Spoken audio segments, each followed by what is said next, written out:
पाक नबी के प्यारो दिलबर सानी खलीफो उमर पाक नबी के प्यारो दिलबर सानी खलीफो उमर रोशन वा तारीख़ सजण जी रोशन वा तारीख़ सजण जी ख़ाइफ़ जंहिंखां कुफ़र पाक नबी के प्यारो दिलबर सानी खलीफो उमर अरबी उमर के घुरी आवरतो जे जो उमर सोणो आप तो अरबी उमर के घुरी आवरतो जे जो उमर सोणो आप तो नारा खुशी मां सहाबा लगाया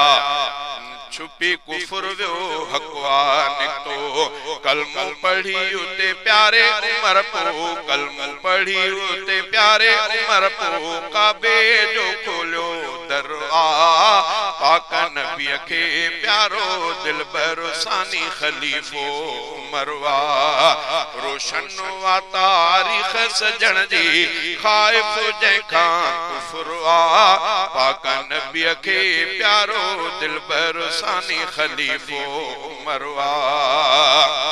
दौर उमर जे हुकूमत वारो राय जो हुई जा अदालत यारो दौर उमर जे हुकूमत वारो राय जो हुई जा अदालत यारो ॾाढो न कहते कहतो हले पियो कोई हुजे भलो ताकत वारो ॾाढो न कहते कंहिंजो हले पियो कोई हुजे भलो ताकत वारो बगड़ ऐं बकरियूं चरंदियूं गॾु बगड़ ऐं बकरियूं चरंदियूं गॾु आयल अहिड़ो ज़िक्र पाक नबी के प्यारो दिलबर सानी खलीफो उमर पाक नबी के प्यारो दिलबर सानी खलीफो उमर रोशन वा तारीख़ सजण जी ख़ाइफ़ जंहिंखां कुफर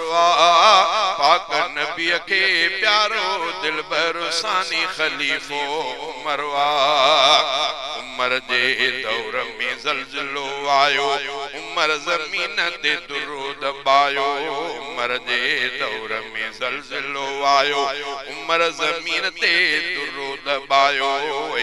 उमर धरती सां ॻाल्हायो छा मूं अदुल हिते नाहे करायो धरती मदीने जी न लुडी धरती मदीने जी न लुडी अॼु ताईं हीरो बो असर पाक नबी के प्यारो दिलबर सानी खलीफो उमर पाक नबी के प्यारो दिलबर सानी खलीफो उमर नील नदी दे खत लिखाई वहदी नदी आहे अॼु ताईं नील नदी दे खत लिखाई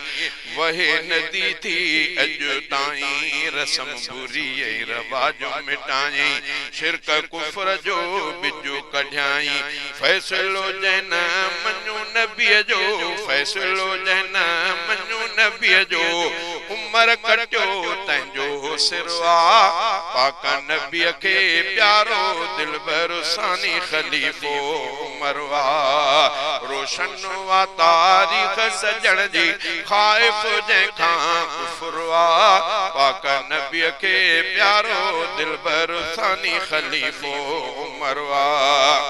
मीर उमर फारूक सां प्यारा सदके मथा तुंहिंजे मीर उमर फारूक सां प्यारा सदके मथा तुंहिंजे संसारा राहु मोहम्मद जो इकरारा उमर जे नाम तां जान निसारा गोर अबू अम्मा भाउर भेनर गोर अबू अम्मा भाउर भेनर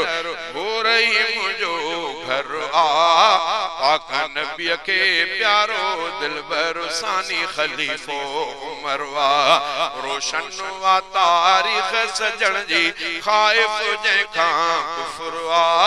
पाक नबी के प्यारो दिलबर सानी खलीफो उमर